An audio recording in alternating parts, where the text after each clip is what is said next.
On parle en fait de l'interlocuteur pédagogique des CFA. En fait, aujourd'hui, quel est l'interlocuteur pédagogique des CFA vis-à-vis de leur tutelle pédagogique?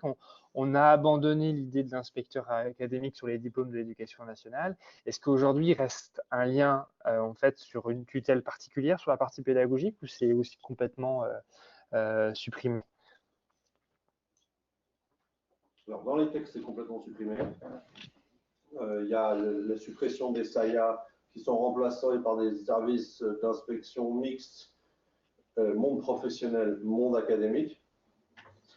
A été supprimée aussi l'autorisation donnée par le rectorat d'enseigner, ce qui veut dire que les CFA peuvent employer toute personne qu'ils jugeront capable d'enseigner pour tel ou tel type de diplôme sans demander l'autorisation à personne. Et ce qui donne, notamment dans les nouveaux CFA, une capacité d'initiative qui est très très forte. Mais ça, c'est la liberté, le champ de liberté qui est immense et copernicien qui est donné. Plus d'autorisation administrative pour ouvrir, plus d'autorisation du rectorat pour embaucher des formateurs. Donc vraiment maintenant, il y a un boulevard qui est ouvert et c'est ça qu'on veut et qu'on a voulu et qu'on va continuer de défendre pour que, ce que je vous disais au départ, que ce soit la société, CFA, organismes de formation, lycées professionnels, entreprises qui libèrent l'énergie qu'il y a chez elles pour monter des formations en apprentissage. Après, c'est toujours intéressant, je pense, pour un CFA, historique ou nouveau, d'être en lien avec le rectorat pour échanger sur les modalités pédagogiques, les recommandations, les évolutions, etc. Mais il n'y a aucune obligation légale de le faire.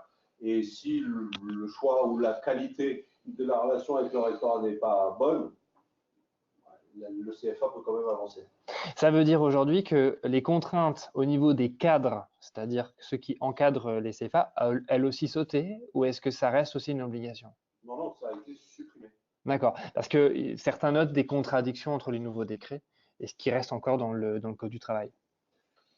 Alors, là aussi, je suis preneur de savoir lesquels. Vous avez, je crois que c'est le 29 juillet 2019, sur le site de la DGEFP, un questionnaire sur la mise en place d'un CFA qui a été créé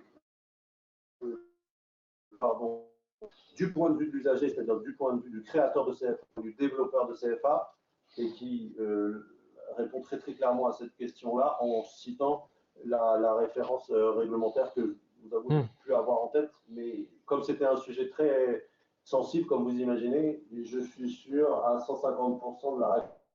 Il n'y a plus aucune autorisation à demander au rectorat pour embaucher un formateur dans un CFA.